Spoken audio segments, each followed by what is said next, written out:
Communication and soft skills. Today, or shall I say tonight, let us now proceed right away to the highlight of the program. Please allow me to introduce our speaker. So our speaker finished multiple programs such as Doctor of Philosophy, Master of Philosophy, Master of Business Administration, Master of Education, and he also possesses diploma in teaching English to speakers of other languages or TESOL. He has 2 decades of professional expertise in teaching, training, research, and publications in India, Oman, Turkey, Myanmar, and Maldives for academia and corporate. It is to transform individuals into skilled and finished professionals in a multicultural environment for organizational excellence. He also authored 2 books, namely ELT in Oman and India, Experiments in EFL, ESL, ESP, and CALL in Germany, year 2017, and Soft Skills for Managers, published in India, year 2011. He also serves as a research guide at Niwa University and Rayalaseema University in India, where he supervises PhD scholars. He's also a visiting professor and skills coach at Engineering Staff College in India from 2010 up to present, and at Dr. Marichana Reddy Human Resource Development Institute from 2014 onwards. The Chief Advisor of Start Core Technologies and Sagar Group of Institutions, a presenter of interactive live talks on radio, television, and YouTube about ESL and ESP, and employability skills for success. To deliver his presentation on integrating skills with higher education curriculum as strategy to improve literacy and sustainability, without much further ado, let's have Dr. Kalyana Chakravarthi. Good evening, Professor Kalyana Chakravarthi.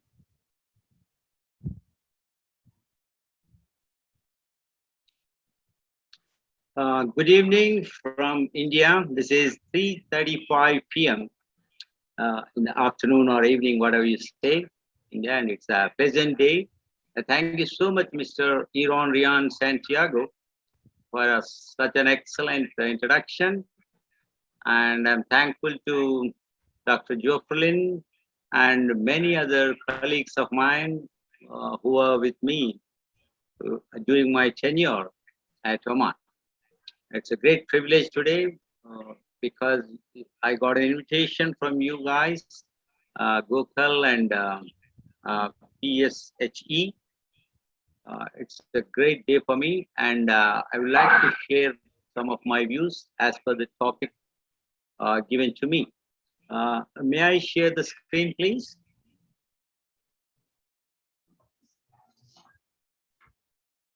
Go ahead, sir.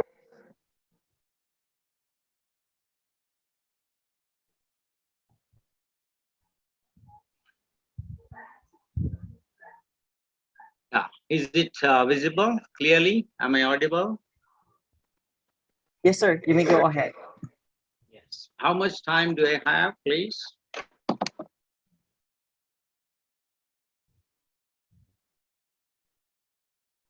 1 hour. 1 hour. Okay. Thank you so much. Yeah. So at the outset, I appreciate the team Philippines Stewards for Humanity and Excellence, PSHE, for organizing international conference on 21st century literacy development. The theme is wonderful. I appreciate the team again, a multidisciplinary approach and practical application of the 21st century literacy for economic stability. And as my topic goes, integrating skills with higher education curriculum, a strategy to improve literacy and sustainability. So I'll be talking about this as per the schedule given by you guys. Yeah. Actually, post-pandemic era and even during the pandemic era, Suddenly most of these topics talking about internationalization of education, practical application, multidisciplinary approaches, and literacy, economic stability, all these words have become buzzwords. And we have been talking about these things. And today also, it is suitably selected for the presentation and discussion here. The lessons to be learned from COVID pandemic significance of incorporating inevitable changes in diverse sectors. That was an international conference in which I delivered a talk too. So these topics are coming on and on again. And we are talking about accelerating careers with professional skills also.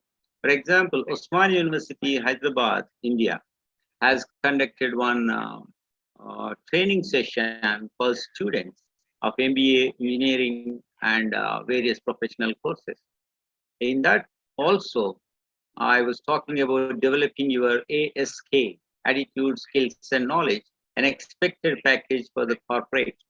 Then there was a topic on multiple intelligence theory and self-assessment too. Now, the agenda, brief agenda I have today is what is present higher education scenario, not only in India, not only in Philippines, not only in Oman, but globally. What's the scenario? Let's deliberate some discussions focusing on this question also in this August gathering. What are the recent significant changes in the world? That's another question coming to my mind. And I would like to sensitize all of the participants today to think about this. And I would like to slightly share about the National Education Policy 2020, which was recently passed in India by the Parliament, because some of the highlights of National Education Policy can help the researchers and faculty members working in different countries also. That's the reason why I wanted to talk a little bit about these things in our national education policy. Because I worked in Oman and I was in Turkey, I was in Myanmar. So many places I have been, Europe, UK. So I thought my small little experience will help you, particularly the present day youth who have logged into this session out of their busy schedule. Then little bit about ancient education system of various countries, particularly in India, what happened. I thought that will also help you to understand actually how this education system evolved due course of the time.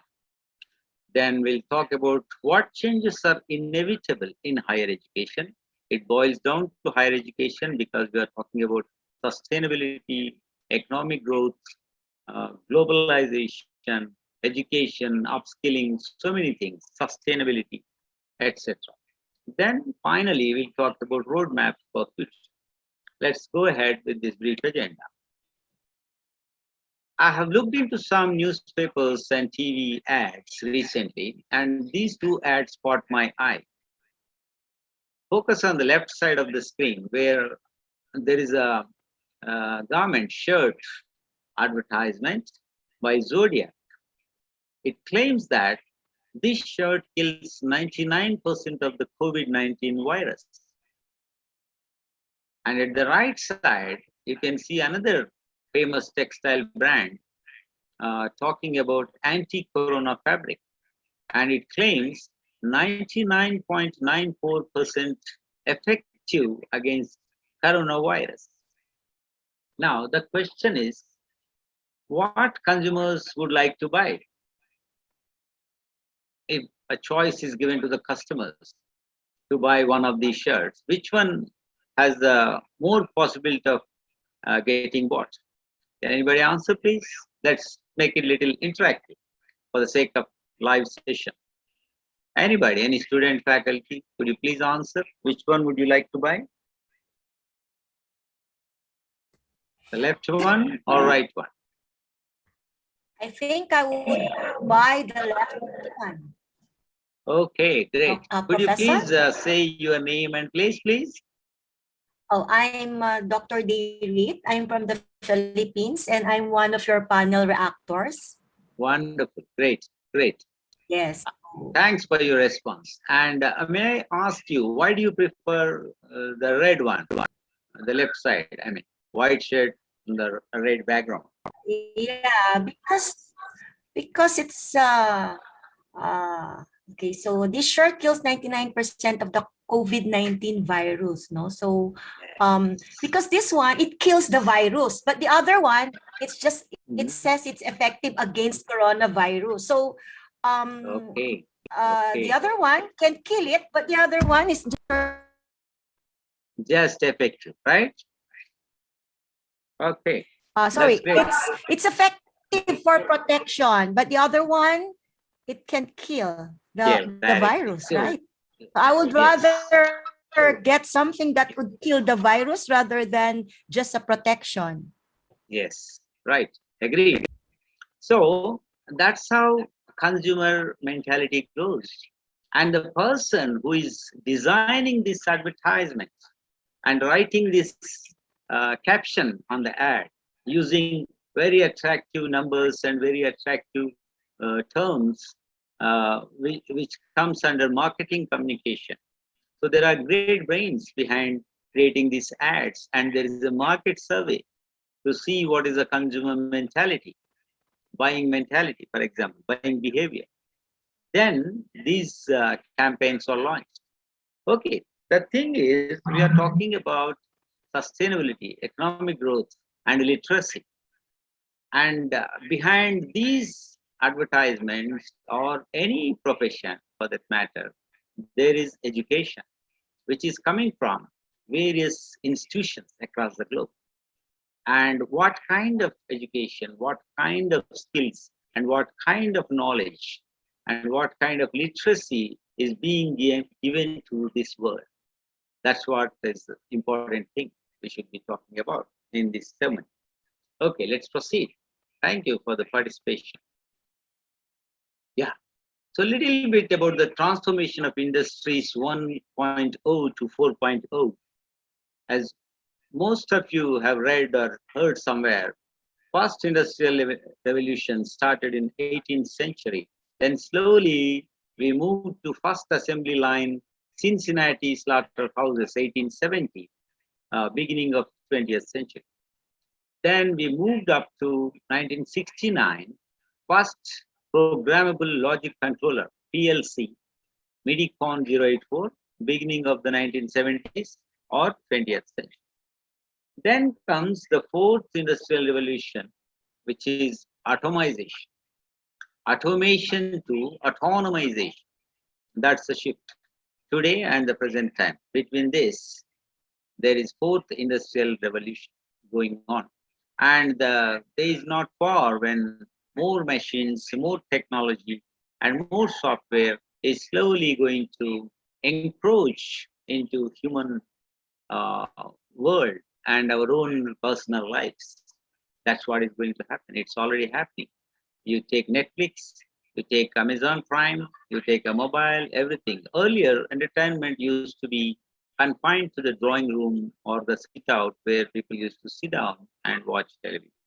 Nowadays, it has become personalized, and the entertainment has entered your bathrooms, your bedrooms, because mobile, smartphone is everywhere. You can carry it anywhere. And instead of entertaining, it started encroaching and disturbing human lives. And we are talking about sustainability and economic growth. That's fine. Let's proceed. Creative transformation. Here, you can see at the left side on the screen, 1956, 5 MB hard disk drive used to look like this, like an almirah, like a cupboard of that size. And 4 to 6 people used to lift that gadget. But it was just a hard disk drive, just 5 MB hard disk drive. Then, by the time we arrived into 2020, a small microchip of 1 TB has started. Okay, so that is just SD card, which is not even 0.5 centimeters or millimeters. So this is how the technological innovation is taking the world forward. That is the idea I'm talking about. Now, look at this hologram technology model, transformation of technology. Now, the exact replica of any human being, male or female, can be rendered, can be displayed, a 3D image in front of you. Instead of me sitting here and talking, my hologram can be easily sent to Philippines and it can appear right in front of you. And we may feel that we are looking at each other. Like in the right side of the screen, you can see that the women's replica is appearing there with the exact texture, the voice, diction, accent, everything same without any change. That is possible with today's artificial intelligence and virtual reality. Azure technology, it's called. So the world is going somewhere. Now, recent progressive and futuristic skill development. I was attending ASSOCHAM webinar on 21st May 2021. As per the Ministry of Skill Development and Entrepreneurship in our country, at least, there may be some other ministries under different nomenclature in other countries, changed rapidly after 2014. So one minister concerned says, after SSC, that is secondary school certificate, he opines that, I quote, after SSC, every student should be able to enter his choice of specialization. I don't know if it is happening in many countries because this is international forum. I would like to just raise my concerns and raise my propositions. So after secondary school certificate, if students are given a choice to go for specialization straight away, it means +2 education, which is it is called in India as +2, that is higher secondary after 10 years of education, and the students are in the age group of 15 years. So at that time, if they are sent into specialization for their higher secondary, then polytechnic, then graduation, it helps the society and the nation at large. That's what a minister opined recently. Then we have Atal Tinkering Labs. They are being set up in institutions across India. Then incubation centers in every institution. I think even in Oman, in some countries, it's happening. Incubation centers, because students, graduates come with various ideas, creativity, and they incubate their ideas and they become entrepreneurs also. When one Maninder Noyer says, I quote, make India a global center through Skill India, Make in India, and Atmanirbhar Bharat. So various people are talking about making every country their own country, not only in our case, but even maybe Oman, maybe Philippines, maybe America, England. They would like to make their countries self-reliant, independent, by becoming more qualified, more technically advanced people. Then think over. I have gone through various journals and some newspapers, and I have collected these ideas. Here, the point number one, the constant industry disruption we have faced over our lifetime, accelerated by recent COVID-19, means millennials, the present generation, millennials, must continually learn about the latest trends, broaden their networks, and keep up with their ever-changing skills required for success. This is opined by somebody. Then increasingly, they are not asking, present day students are not asking, quote, should I get an MBA? Unquote. They are asking, instead of the first question, should I get an MBA? They are asking, how do I get the skills and insights I need for work now? So the paradigm shift in the thought process of millennials, this century students, the younger generation, has started. How do I get the skills and insights I need for work now? And rightly, our theme of the conference is sustainability, globalization, and economic growth. So when the present generation is shifting their perspective towards how quickly they can get into the job market and how skillful they can become. So the educators' roles and parents' roles and administrator roles are ever changing now in this scenario. So these views are expressed by Paulina Kapis, Hope's Woman, co-founder, CEO, Reinventing Business Education. Let's proceed. Now, demand in future. In a post-COVID-19 world, the only jobs that are truly future-proof are those that can't easily be automated or outsourced, because many countries are depending on outsourcing, and many countries at the same time are depending on automation. So there is a balance in automation and outsourcing, human element, human capital, and technology. That's where the balance is striking here and there. Sometimes it is becoming imbalance also. One key category is management roles that require a high level of interpersonal skills, emotional intelligence, and experience. This is published in Forbes magazine recently. So we can produce more technology, more robots, more artificial intelligence, more virtual realities. But what about the interpersonal skills, emotional intelligence, which is only naturally available in human beings? Then let's look at the top 10 growing industries as per a recent survey, which is published by Linda M. If you want to look at the reference, it is mentioned at the bottom right. The growing industries nowadays are consulting, financial services, technology, retail, real estate, healthcare, including products and services, media, entertainment, energy, consumer packaged goods, manufacturing. In these sectors, there is a lot of demand, growing demand for anybody.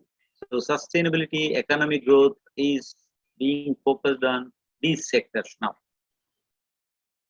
Now, let us look at the sectoral analysis and challenges. For example, I have taken some sectors like education, health and pharma, food and beverages, media and entertainment, agriculture, banking, insurance and financial services, textiles and apparel, automobiles, oil and gas. Now, every industry is undergoing a tremendous change nowadays. Education, for example, we never ever imagined that all of us will be sitting on our computers connected via internet and we'll be talking for hours together. An entire curriculum, entire syllabi, and entire portion of a semester or 1 year can be completed online, fully online. Nowadays, we are talking about blended education also. And many world famous universities like Harvard, Oxford, everybody has gone online. And we all know as educators, researchers, and students how tough it was. But at the same time, we have done that. So media and entertainment, for example, it has gone tremendous change now. Full-fledged movie releases in theaters. People used to go to malls and sit in the theaters along with their family members and used to enjoy.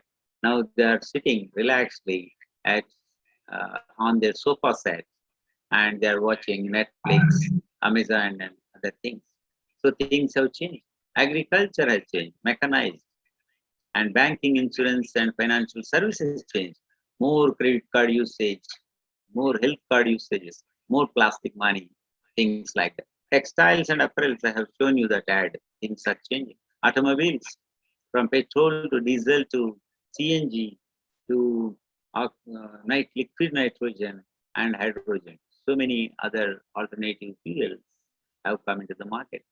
And Dubai automobile market, those who are in Oman, they know how many new vehicles are coming with alternative fuel. Oil and gas, slowly it is disappearing. So alternative fuel, non-conventional energy or alternative fuels are coming into the market. So world is changing. In this backdrop, now look, where is the impact? The impact is on HR managers, training and development leaders, financial managers, and marketing managers, and overall, everything is backfired to academics because everybody is going from an academic institution, whether it is a college, university, or something. Everything is produced from here, from the academia. Then it is going into the corporate. So suddenly the education becomes more prominent now, more practical, more blended, more customized. Now, how many foreign companies are investing in each sector? That becomes an interesting study at this juncture. Let's calculate how many skilled professionals are required in future. I think our skill development uh, should be in line with the industrial expectations. And every academia, every institution, every university across the globe must come together and try to change their curriculum and syllabi at this juncture. Now, SDGs, Sustainable Development Goals, suggested by UNO and facts. Fifth anniversary of the adoption of Sustainable Development Goals by 193 countries at the UN General Assembly. That is the agenda. 17 goals and 169 related targets to be achieved by 2030. That is a set agenda by UNO. And for your information, Indian SDGs Index adopted in 2018, and streamlined development policies is going on. Action for the higher and time-bound human well-being is also on the anvil. Now, these are the 17 global sustainable goals linking knowledge management. You see, number one is no poverty, that is the agenda on sustainable goals of UNO. Second is zero hunger. In how many countries it is achieved, that has to be studied. Third goal is good health and well-being. Fourth is quality education, and it is relevant to our theme also today. Gender equality, clean water and sanitation, affordable and clean energy, decent work and economic growth. That is also linked to today's theme of the conference. I mean, the topic also. Then ninth agenda goal is industry, innovation, and infrastructure. 10 is reduced inequalities. 11, sustainable cities and communities. 12, responsible consumption and production. 13, climate action, global climate change. Recently, we have seen in America how many streets are flooded because of the heavy rains, and how much snow everywhere, hurricanes, and so many things happen apart from corona and viral fevers. So that's a concern now. 14 is life below water, because marine life is more important nowadays uh, than the creatures living on the earth, because nobody is caring for that underwater creatures. And that will also affect the human when we talk about sustainability. And economy is linked to these things also. 15 is life on land. 16, peace, justice, and strong institutions. 17, partnerships for further goals. So these are the 17 sustainable, global sustainable goals suggested by UNO. And our conference theme is touching upon number 4 and 8 goals. There could be more also. And that's a wonderful effort done by Filipino organizers here. Now, the question is, where do we begin the changes? Individual alignment first. Mindset versus skill set. What's your mindset? Particularly the youngsters who are studying in the schools, colleges, and universities. Young entrepreneurs must think it over. How do you take things, positive or negative? What's your usual preference, flight or fight? And how do you deal with rejection or failure? How do you choose your friends or career? These must be the questions amongst the youngsters, those who are entering into the corporate world or academia or research and establishment, irrespective of your professions you are going to choose. These questions must be kept in mind, because if you want to become more skilled, Then first start with mindset, then go for your skill set. That's the thing I wanted to raise in this August gathering today. And this is the expected graduate profile as per DJUSD, an agency which studied and came out with a suggestion that an average graduate who is passing out of a university with a bachelor degree or master's, he or she must possess the package of these skills which are appearing on the screen. For example, they should have adaptability and resilience, collaboration, communication, civic and cultural awareness, creativity and innovation, critical thinking and problem solving. All these things as a package. Now the question is, as academicians, researchers, and trainers, we always ask this question to the students and we also think it over, whether any graduate possesses all these skills or at least 50% of these skills. And that question remains unanswered across the globe so far. Yeah, top 10 skills between 2015 and 2020. Lot of skills, the agenda, the order of preference, the order of choice of the organizations across the sectors and across the globe have changed. For example, complex problem solving always remained on the top of the skill set. Maybe it is 2015 or 20. Then critical thinking became second in 2020. Then coordination with others stayed at second rank in 2015. Likewise, there are so many skills like emotional intelligence, service orientation, cognitive flexibility. Now, day by day, what skills are more expected? What skills are saleable and scalable? That must be decided by the academia, industry, parents, and youngsters. When these four people come together and think, I think sustainability, economic growth is not a far reality.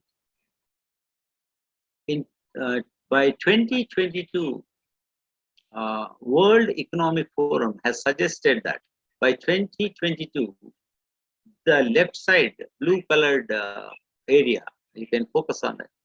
These 10 skills are in the growing side. And the right side, there are certain things, naturally they are declining. You can focus on the left side, which is brighter than the right side. Analytical thinking, creativity, critical thinking, complex problem solving, again emotional intelligence, leadership, reasoning, systems analysis. These are the skills in huge demand. Now my question is in this August gathering, as academicians, as industrialists, as decision makers, as strategists, as policy makers, are we focusing on all these skills properly blended or integrated into curricula across the globe? I think there is a high need and demand nowadays to get in touch with each other through these platforms or conferences like you are doing rightly. I appreciate your efforts, the organizers here, that globally, the academicians, corporate leaders, and policymakers should come together with the cooperation of students, faculty, parents, and anybody for that matter, and discuss these things and try to inculcate and integrate these skills into various curricula at schools and colleges so that we can see a better world which can take this existing world towards a stronger economies for any country, irrespective of the countries across the globe. Any country can adopt these policies so that we can see the economic growth and sustainability in the future. Now, exploring sectors and new jobs in post-COVID era. There are many. Uh, Before 2 years, whatever skills were existing, most of those skills are now slowly disappearing and new skills are coming.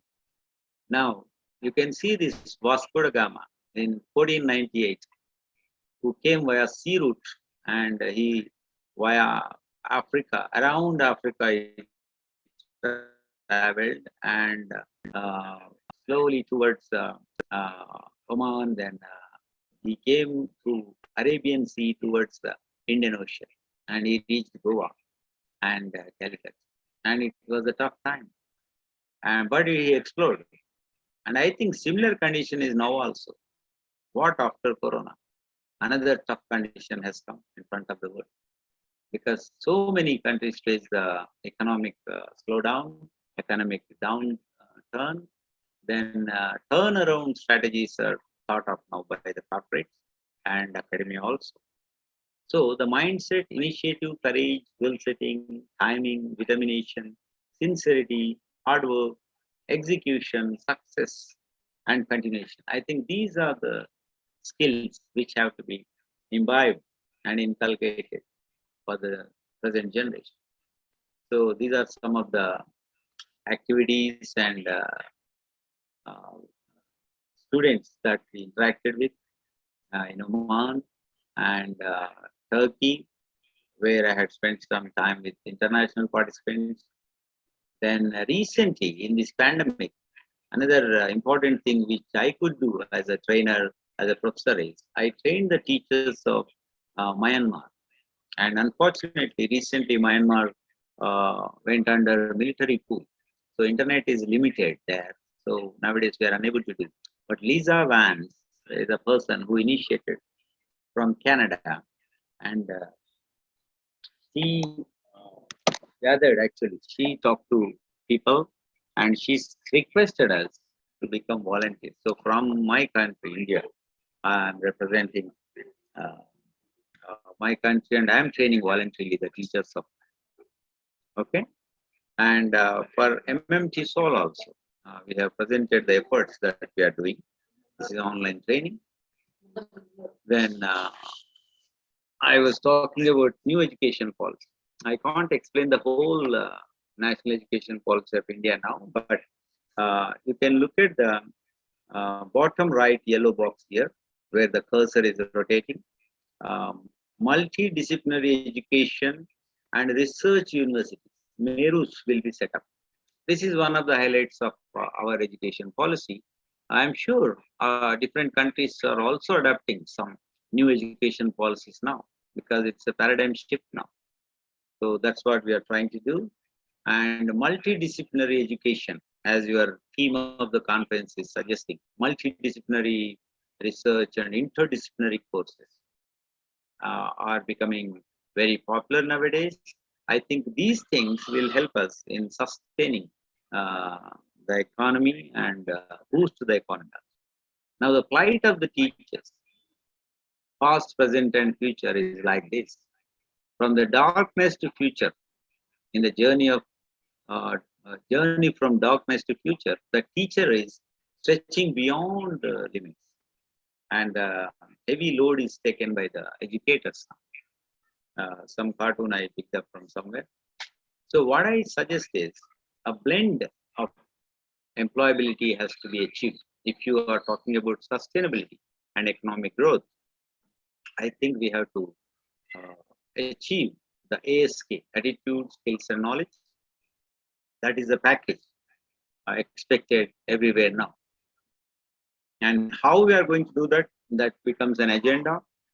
I think across the globe in Philippines, India, Oman, and wherever possible, West and East, the academicians and corporates should come together and have some MOUs, joint exercises, joint operations, then faculty exchange, student exchange should happen. Then we can decide something. And this is a small exercise I was thinking for any university in future, wherever possible. And I have done some workshops and all for Oman online because our friends, Professor Jove and Rinald Pantanella and Dr. Cerillo, all these people have been doing very hardworking people. And my friend Dr. Joseph Dayal also is in Philippines. All of us are trying to do something for skill development, and some FDPs and MDPs must be organized.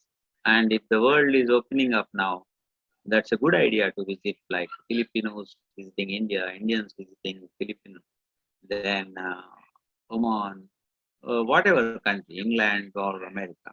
And we should do this activity. This is my idea. Let's do an assessment of existing courses at your university, college, or school, like FDPs, MDPs, teacher development courses, student development programs. Then let's identify the courses, existing courses, then look at the topics, then look at the existing activities and tasks, then think of the alternative activities and tasks. Then let us measure the outcome, because nowadays OBL is a big thing, outcome based learning. Then outcome should be in three aspects again.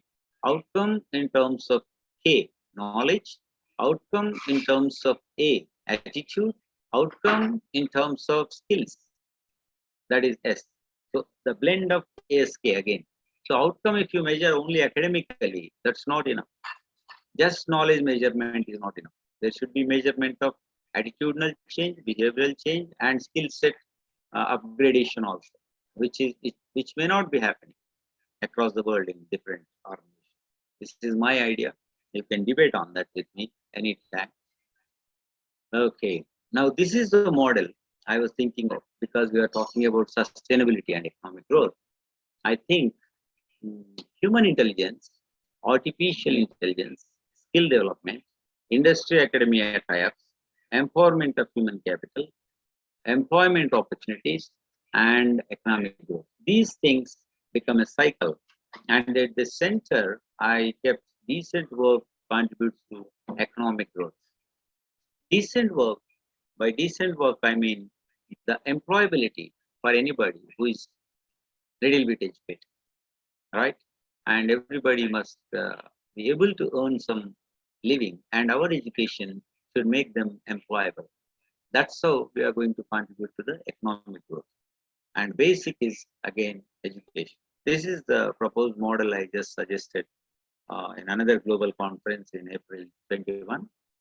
I hope it can be taken up by various organizations, governments, and universities. Let's go further.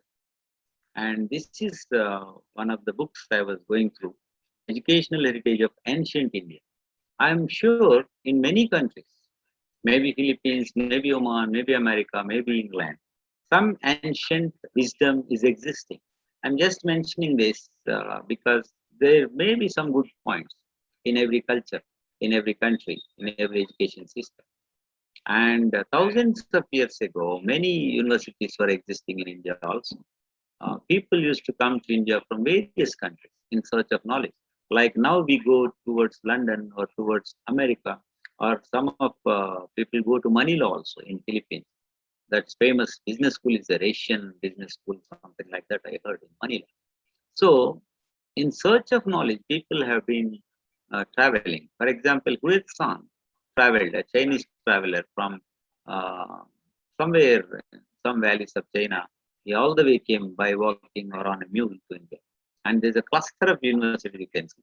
I was listening to Sahana Singh on YouTube. She's an engineer and author from USA. She studied these ancient cultures and all. And I listened to many scholars of Indic studies who listed out that uh, long ago, 302 to 298 BC itself, Greek ethnographers and ambassadors visited this country.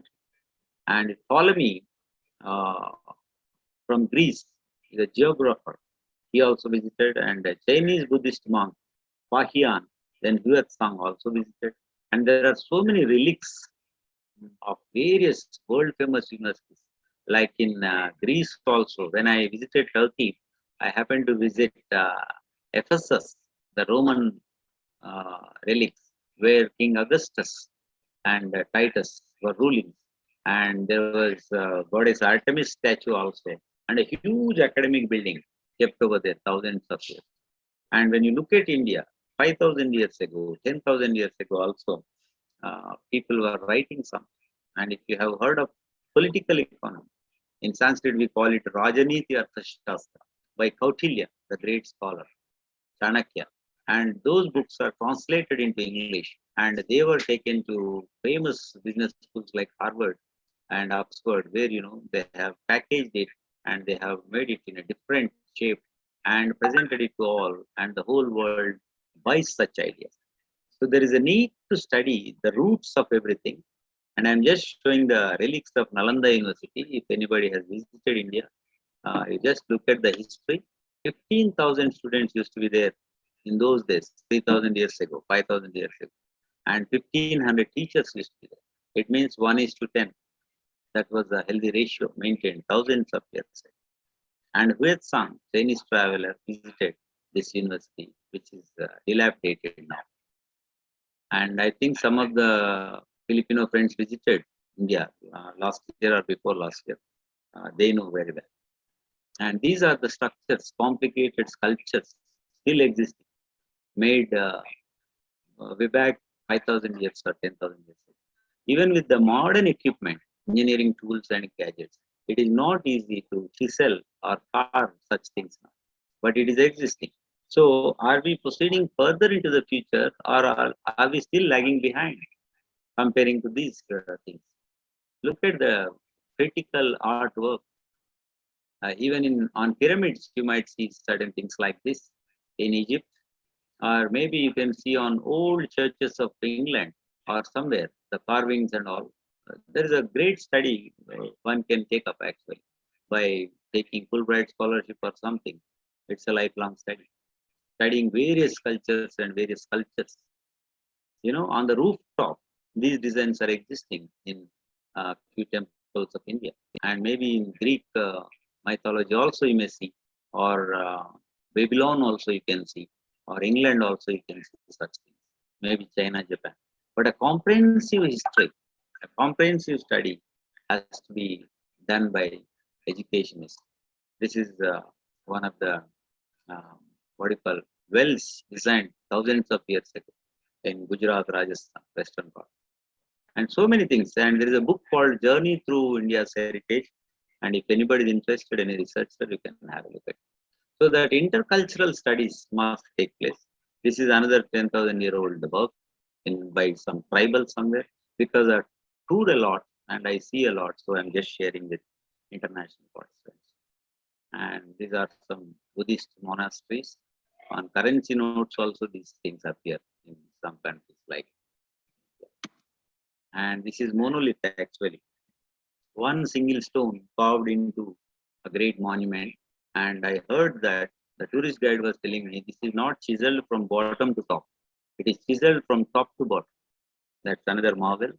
And these are hand woven saris worn by women. Even with computer, one cannot create. So when we talk about literacy, economic growth, how do we link all these things from the traditional roots to till now, the latest era? How do we connect? And without losing those past glories, how can we educate this present youth and attain sustainability? That is the idea. Now the questions are: what is new in modern education system? When our ancestors of different countries were so intelligent, more creative, what is new in our education system now? We are talking about flying saucers, which were existing in Greek mythology and Indian mythology long back. Okay, and we are talking about what do you call web cameras and all these things now. But in old movies of 1960s, and maybe whenever those black and white movies started, there were some films where it is written that people used to see somebody from a distance. Maybe it is through mind or telepathy, I don't know, but concepts were there.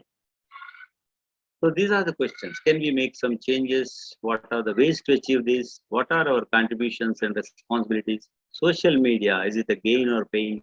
How do we sustain literacy and economic growth? Any roadmap to start over?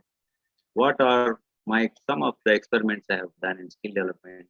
Like I designed a course called Compass. Because when we are talking about sustainability and education and strengthening the economy, as educator, as research guide and professor, I thought, let me design a course for MBA students, which has been experimented here. If anybody interested, I can share with them the full experiment also, or I invite you to visit uh, our country, or we may come to your country. I don't know how it goes, but these are things I have done. I have designed a 3 trimester course and called it Communication, Presentation, and Soft Skills Compass, especially fitting the needs of the students of business management.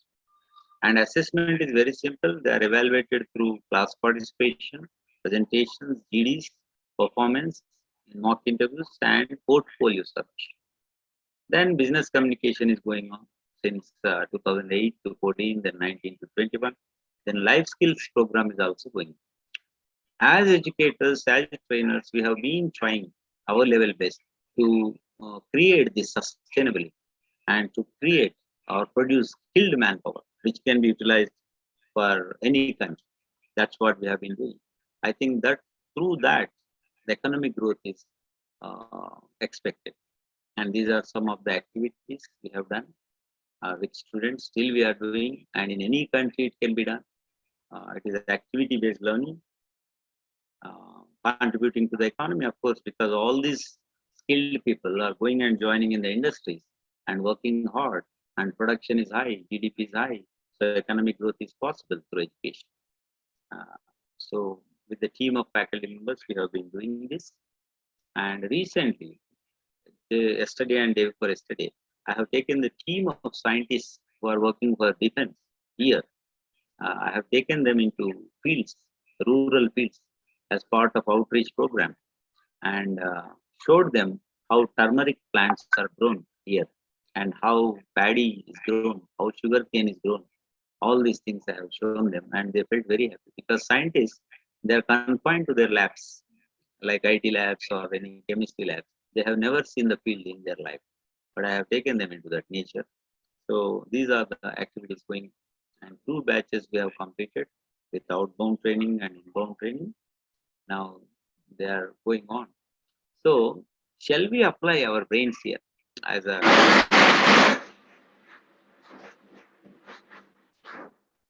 sorry for that noise? Somebody celebrating outside. Okay. So shall we apply our brains here?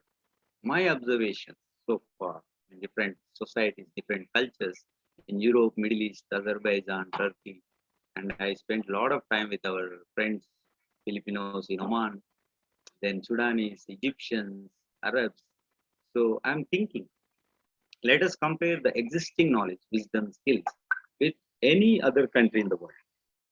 Then we will understand whether going toward the future or are we going back to somewhere. Then, what were the reasons behind our cultural and intellectual losses? Then, who is mostly responsible for these things? How can we educate our own people and the world? On the whole, how do we create sustainability and economic growth? So, my suggestion to higher educational institutions is compulsory changes and preparations for higher educational institutions. Develop teaching intensive universities, develop research intensive universities, develop multidisciplinary education and research universities, MERUs, then focus on essence of culture, society, and nation, irrespective of the geographical boundaries and time zones. And these are some of the contributions which we have published, which are on Amazon also. Those who want to refer to them for some knowledge sake, they can.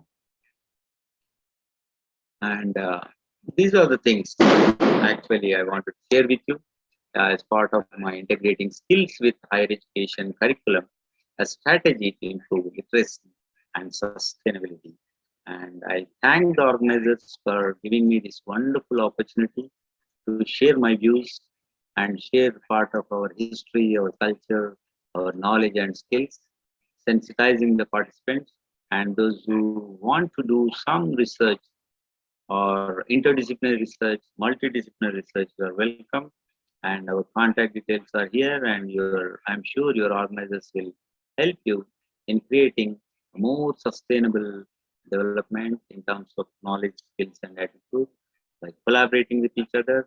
And let's remember the strategic goals and try to achieve the much required economic growth nowadays, because post-COVID has given us a lot of skills, a lot of lessons it has taught. So our education curriculum should be strengthened Let us try to integrate skills into curriculum and improve literacy and produce sustainability. So I appreciate the efforts of Philippines Stewards for Humanity and Excellence for giving me this wonderful opportunity in this international seminar. If there are any questions, I am ready. That's all from my side. Thank you. Salamat. Namaste. Thank you so much, Dr. Kalyana Chakravarthi, for your presentation on integrating skills with higher education curriculum, a strategy My to pleasure, improve Iran. literacy and sustainability. So it provides us a lot of information, and I guess those would be helpful in every educator present in this conference. Okay, so you gave us a handful of information about the different qualities a graduate must possess, the India's paradigm shift in education, and a lot more. So shall I say it's very informative? Okay, so Thank you. while we are My listening, email ID, my email ID is mentioned there. If anybody would like to interact with me, it will be my pleasure to answer your questions as per your schedule. Thank you so much. Namaste. okay. Salamat. So while we listen to our panel reactors, I would like our participants and delegates to please attend the Google link on our chat box. Okay, thank you so much. Now, it's time to hear our selected panel reactors on their comments, their views, and of course their reactions on the talk we just had from our distinguished speaker. Okay, so to begin with, let's have Dr. Joyce Dairit. So Dr. Joyce Derritt was a guest lecturer at Holy Angel University and is currently a guest lecturer at City College of Angeles. Dr. Dairit. Okay, so good evening, Professor Kalyana.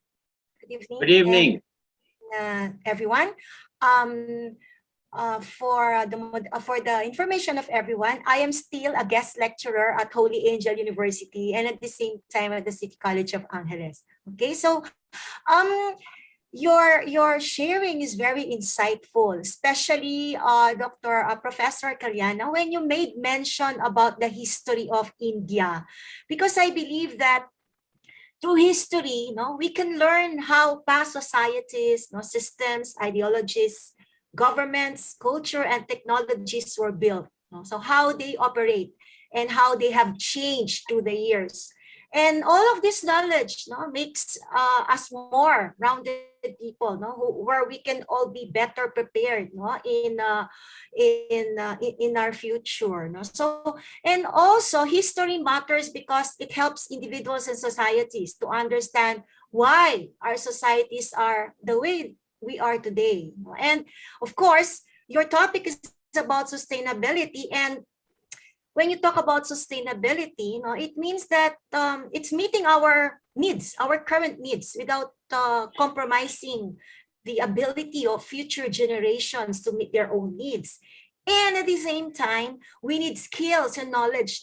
It's required for sustainable development, provided wide benefits for the future. And of course, to make an impact in the world of sustainable business, we should develop or strengthen several skills as what you have mentioned. There are a lot of skills that you have mentioned about what is needed for the future. What I can only also add is that these skills are really very important, soft skills and life skills. And I could say that Filipinos, I'm talking about Filipinos because I know that we Filipinos are very good when it comes to we are street smart, I could say. So I know that our attendees will say that we are street smart. We call that in Tagalog madiskarte. We Filipinos are madiskarte. If you bring us, if you bring us abroad, which I also have experienced, that one reason why employers want Filipinos is because we are street smart. We I don't know, we possess that kind of skill that we can easily adopt, and we are very resilient as well. Okay, and you also made mention about I know you have worked with a lot of Filipinos, and Do you agree with me, Professor Yes, Kalyana? yes, yes. Okay. Dr. Joyce, I really Yeah, cherish the moments I spent with my friends. I have mentioned few names earlier. All those yeah, people, my yeah, colleagues in yeah. Oman, we had Yes, yes. dinners together and we partied together, we taught together, and we traveled Yeah. together. They are very friendly and very adaptable, very hardworking, and technically very, very, very sound because that Okay. entire ETC staff in Shinas, I still remember all those Yeah. education technology department. How much hard work, every presentation, everything is ready. Automatically, it is uploaded to YouTube. In minutes, the video used to be sent to us, sir. This is your video, and this is with Yeah. titles, and which one you want, what else you want. My God, wonderful! And I love to visit your country, Dr. Joyce. If there is an Yeah. opportunity, I would like to tour across We look Philippines forward and to try that. to, yes, Yeah. and Also, try to yes, you contribute also, to skill development. yeah, Yeah. okay. We look forward to your visit. You also made mention about students, no, deciding whether to take MBA or what skills do they need in order for them to land a good job, right? Yes. I think that these go hand in hand. You have to be educated, and at the same time you have to be skilled, right? Yes.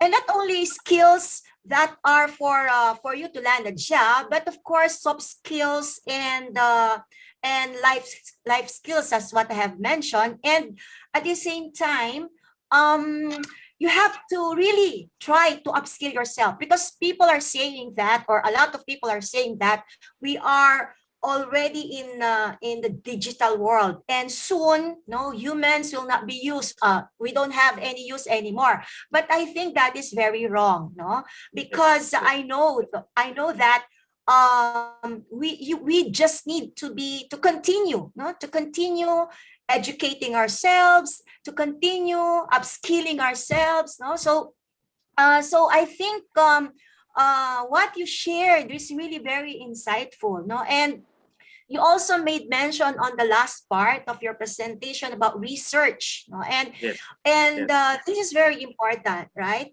So Yes. because we want, in order for us to learn, no, we need to ask questions, and these questions can be answered through research, right? So we just have to be, we have to open our, we have to change our mindset, no. You made mention also about mindset and skill set, no? So I really I really enjoyed listening to you, no, and your sharings are really very current. And Thank you so I much. really Thank you. like the way you presented the, you shared about the history of India, because if you do not know your history, no, so I think it will not, history can really help you, no, and you have to look forward to what is the future.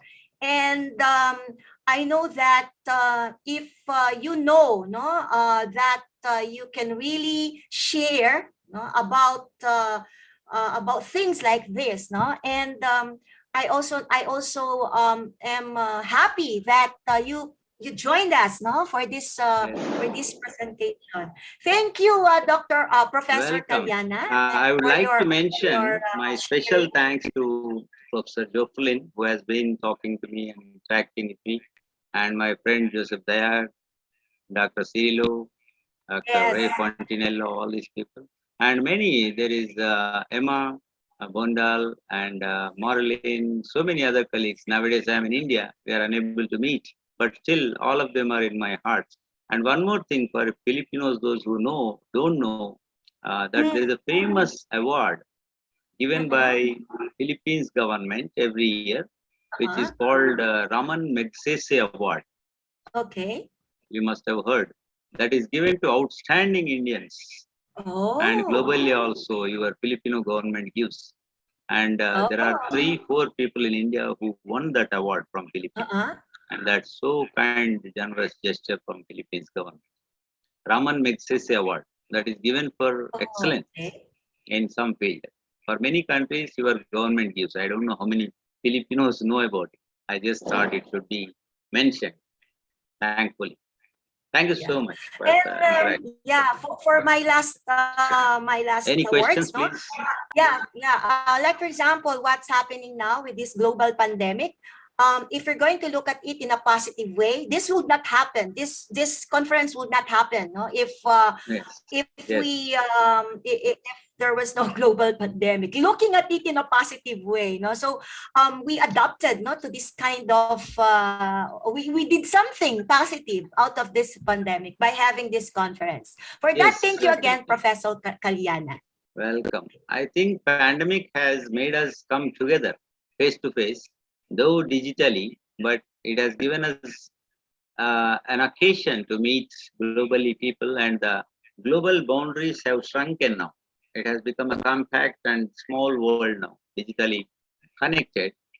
Though human element is missing, but technically we are very near.